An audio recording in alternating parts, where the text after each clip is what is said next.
ഗവർണർക്കെതിരെ രൂക്ഷ വിമർശനവുമായി എം.വി. ഗോവിന്ദൻ. ഗവർണർ ആരിഫ് മുഹമ്മദ് ഖാനെ ഇനിയും കരിങ്കൊടി കാണിക്കുമെന്ന് വെല്ലുവിളിച്ച് എസ്.എഫ്.ഐക്ക് ഗോവിന്ദന്റെ പിന്തുണ.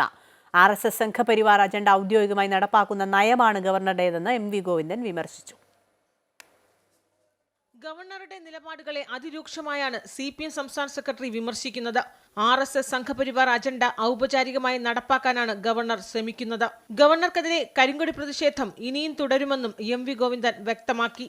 സംസ്കാരരഹിതമായ പ്രവർത്തനവും ഭീഷണിയുമെല്ലാം ഉപയോഗിക്കുന്ന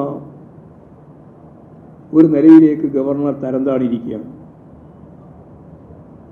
ജനാധിപത്യപരമായ രീതിയിൽ പ്രതിഷേധിച്ച വിദ്യാർത്ഥികളോട് ഗവർണർ നടത്തിയ പരാമർശങ്ങൾ ഒരു സാധാരണ പൗരന് പോലും യോജിച്ചതാണോ എന്ന് സ്വയം പരിശോധനയ്ക്ക് അദ്ദേഹം വിധേയപ്പെടുത്തേണ്ടതായിട്ടുണ്ട്.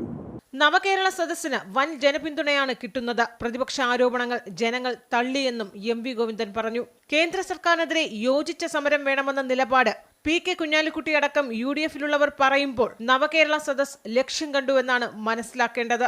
കേന്ദ്രത്തിനെതിരായിട്ടുള്ള യോജിച്ച സമരം വേണം എന്നാണ് നവകേരള സദസ്സിലെ ഏറ്റവും പ്രധാനപ്പെട്ട പ്രശ്നമായിട്ട് ഉന്നയിക്കുന്നത്. അത് വേണം എന്ന് കോൺഗ്രസ് എംപിമാരിൽ ചിലരും അതുപോലെ തന്നെ കുഞ്ഞാലിക്കുട്ടിയെ പോലെയുള്ള ലീഗ് നേതാക്കന്മാരും പറയുന്നത് നവകേരള സദസ്സിന് കിട്ടുന്ന ഏറ്റവും വലിയ അംഗീകാരത്തിന്റെ ഒരു ഉൽപ്പന്നമാണ്.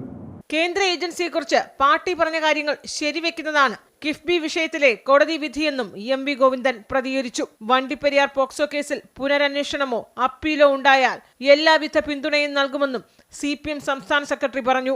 അമൃത ന്യൂസ്, തിരുവനന്തപുരം.